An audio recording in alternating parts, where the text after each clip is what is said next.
Hi guys, welcome back to the channel, welcome back to this lovely Volkswagen dealership, where today I'm gonna show you all the details of the new Golf 8 variant. So this is the estate version of the new Golf, and we have a beautiful spec in this because we have the Dolphin gray one with the R-Line package.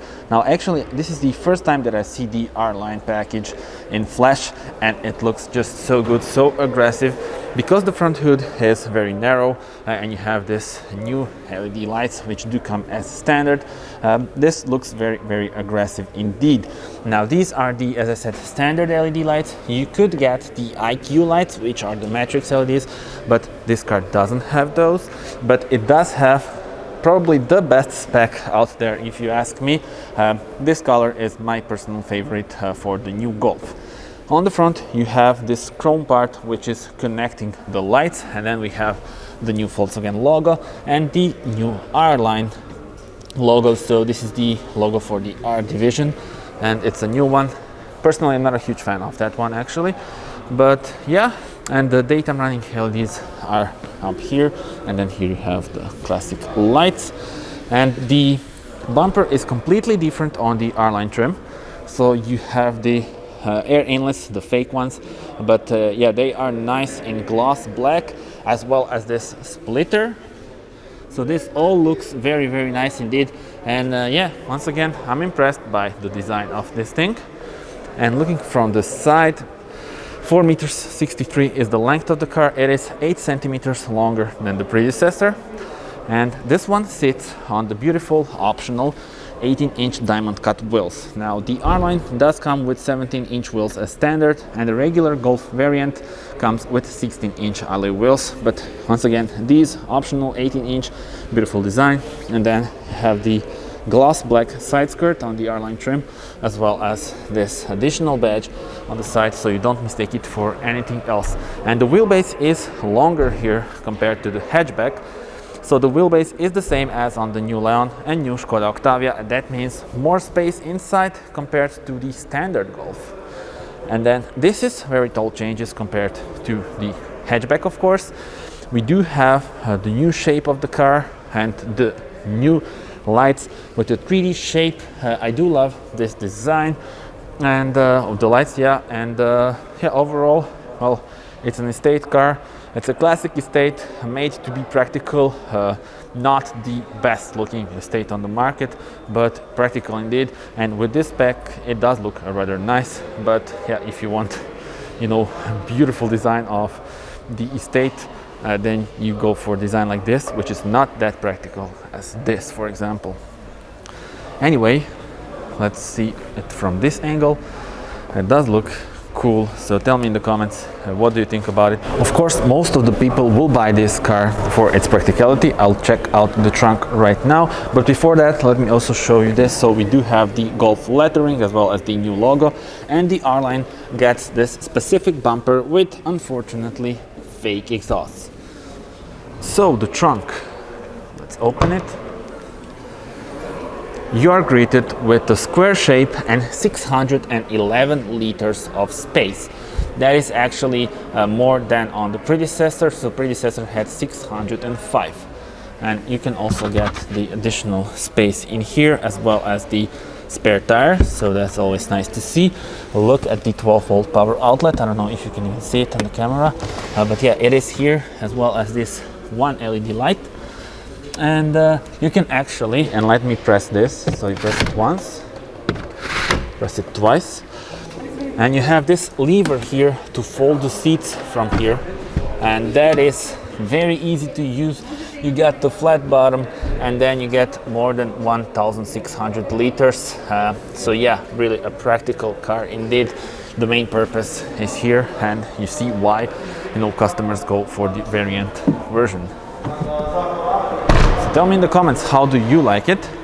Speaking about the suspension, so there are actually two options available: the standard one and the DCC dynamic chassis control. That one is you know, more comfortable, and also you can adjust the settings to the stiffer mode, and then you can go for a sporty drive, but of course that costs more money than the standard one. So tell me in your comments, how do you like the design of this thing? Let me also show you the roof rails, which are finished in this sort of like a satin gray finish. And yeah, you do have the illumination for the door handles. And now let's check out the interior. So this is pretty much the same as on the hatchback version of the Golf, but since this is the R-Line trim, that means you get, let's say, more flashy and cooler interior, I think. So this is all Alcantara, and then you have the imitation of carbon fiber that is illuminated by the ambient lights. Door handle, lock and unlock button. These are your switches for the windows as well as for the mirrors. Door pocket is huge, actually. You can fit a large bottle in here and some additional things down there. There is no door seal, R-Line or something like that, but you do get the R logo on the new R specific steering wheel, the sporty one with the flat bottom. And the seats, let me show you those. They are actually among my favorite parts of this car, because I mean, just look at this. So you have the Alcantara and the R badge, so this all looks nice, combination of Alcantara and cloth. And yeah, very sporty, and actually they are rather comfortable. And now let's jump inside. And this is how it looks from driver's perspective. So this is the new key, same one as on the hatchback, and this is all pretty much the same as on the hatchback. You start it with the start button, which is located in here, and then in front of us there is a digital cockpit, 10.25-inch one, which is always here. So this is standard equipment for all new Golf 8 models. And then here you can choose between the 8.2-inch one and a 10-inch one. So this is the optional 10-inch one. As you can see, the big one almost connects with this one, and does look very nice, especially during the night. This is the new steering wheel, the R specific. However, we do have this touch sensitive buttons, which I'm not a huge fan of, because they can be a bit tricky to use during the drive. You have all the functions very near to each other, you see, and this is for your cruise control, so can be a bit tricky. I think you need time to get used to it. So yeah, it is what it is. Now this is the fully digitalized cockpit. As you can see, we only have 4 shortcuts here for the driver assist systems, for the klima, so the AC switches, parking menu, and the driving modes. You have the 3 driving modes. We will cover the driving modes very soon, and all the infotainment stuff. Now let's just check out this. So this is the wireless charger for your phone. Here are your air vents, and then this is the main bridge with the DSG transmission, automatic one, that uses the shift by wire technology, electronic parking brake, as well as the start engine button actually. And yeah, electronic parking brake, auto hold function, some additional storage space. You can maybe put some coins in here. This is your cup holder, but as you can see, we don't have a roller, so I'm not a huge fan of that, because this doesn't look that good without the roller. But you do have the 12-volt power outlet, as well as the 2 USB-C ports, which I didn't mention actually here. They are also illuminated. This armrest can be extended. It's got the nice white stitches, the same one as on the seats. Now when you open this, you are greeted with some additional storage space, but there are no USB or USB-C plugins there. Glove box, this is actually okay, pretty standard one. And then I love this line that connects the air vents. Does look very nice, as well as this imitation of carbon, which you get in the R-Line trim. Speaking about the R-Line trim, so once again, the steering wheel feels very nice in hand. We do have this digital panel for the lights. Yeah, looks good. Beautiful, looks beautiful actually, but it's not that easy to use. I mean, it's easier to have the switch, which was on the predecessor, but yeah, it is what it is. So now let's check out the infotainment, and we do have this protective layer on the screen, so it's kind of hard to type in the things, but you get it. This is the infotainment system that we saw in the new Golf 8 hatchback as well. So telephone, radio, media, stuff like that. It is pretty responsive, and I do love the graphics of it. Vehicle settings can be adjusted in here, so you have the status of your vehicle, and you can actually adjust various you know, things in your car, such as the mirrors, headlamps, tires, stuff like that. Let's go back to the main menu. So you have the App Connect. You can pair your phone, of course, with the Apple CarPlay or Android Auto. Users, if few people are using the car, then you can switch the users and your preset settings. Sound, you can adjust various things with the sound, and you go to settings, and you can also have the touchscreen tone, which I'll turn on. I think it's a cool one. We go back to the main menu with this, but there are actually two main menus. So one is this with the navigation, your vehicle and your radio. You can configure those out. And yeah, this is the second one, and this is the third one. So a lot of options.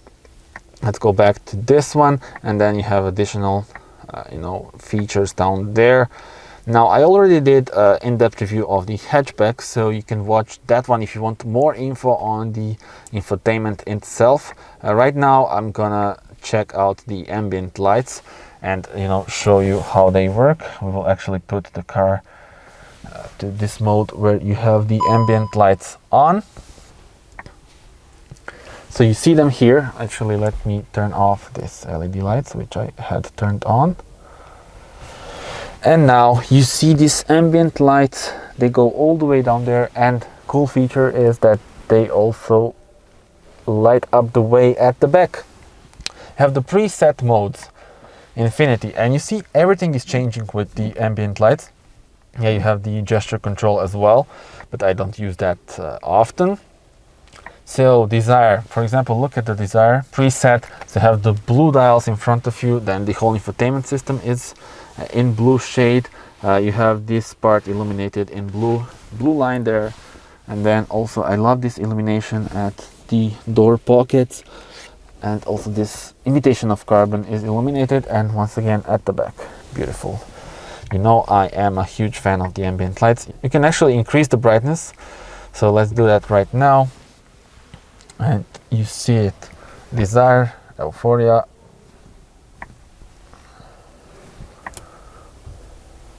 You can also adjust it individually, but you need to press this one.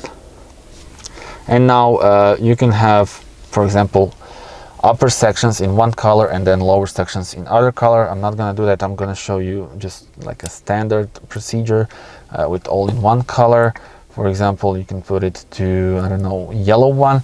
Have the yellow dials and then yellow down there, and blue one. You see that how everything is changing. And for example, when you put this to red and you go back to the main menu, you see that the main menu changes the theme. It's now a red theme.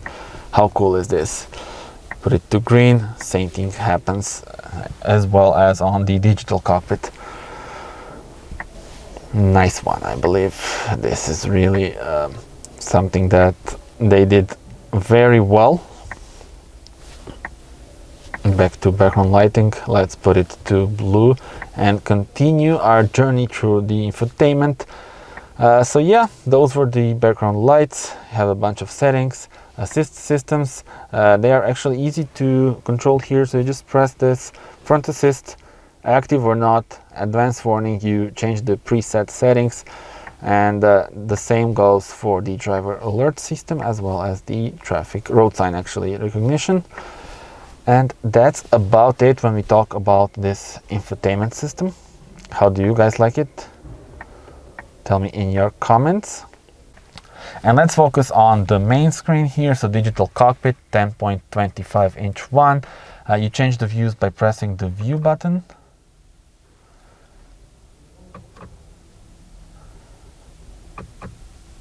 So for example, minimalistic mode, where you have just a speedometer.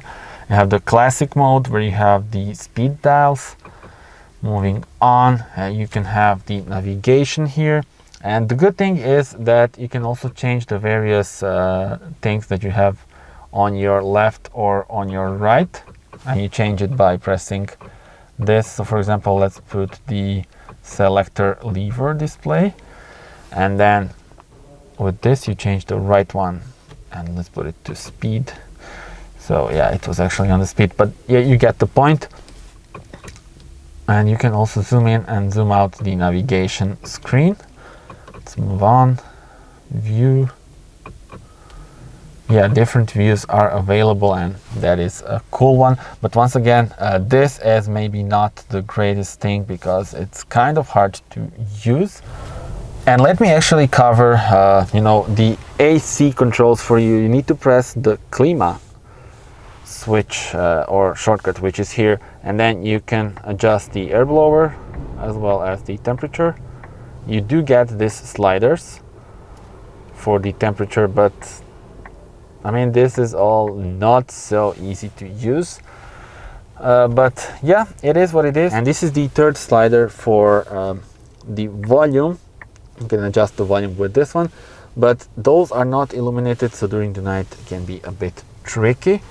And yeah, well, that's about it when we talk about the infotainment system and the interior itself. Tell me in the comments, how do you like it? And now let's check out the space at the back, since this car should have more room than the hatchback. And before we take a seat at the back, let me unlock the car and show you the puddle light that this car has. So look at this cool illumination, and it does not come from here, it comes from the mirrors. And now it is time to take a look at the rear bench.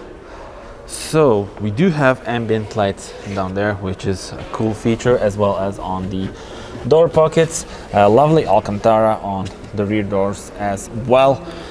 And yeah, the seats have the same pattern as the ones on the front, and just by looking at this you can see that clearly there's a lot of space in here. Let's take a seat. You can turn on this LED lights, and I mean, this is really good. So yeah, I'm really comfortable in here, no problems whatsoever. Even for my head, I have plenty of room, so I could be really relaxed and go on a long drive. Once again, this car has a longer wheelbase than the standard Golf, and that's why we have more space here. And these are the pretty basic air vents. You do have some additional storage space, as well as these small pockets for example, some smaller things. And yeah, well, let me actually open the door for more lights. We can also put the armrest here, and we do have 2 cup holders. And yeah, I'm really comfortable in here. You see the ambient lights and the digitalization in front of us. Time to check out the engine. You do it by pressing this lever.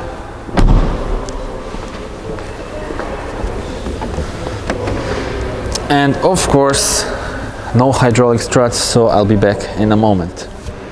So this is the engine. It's a 2-liter TDI producing 150 horsepower diesel version paired with the DSG. Speaking about the other engines that are available, you have this same engine but with 115 horsepower. So that's the base diesel, and then if you go for the petrol, currently there is only 1-liter ETSI, so the mild hybrid one available. Tell me in the comments, which one would you go for?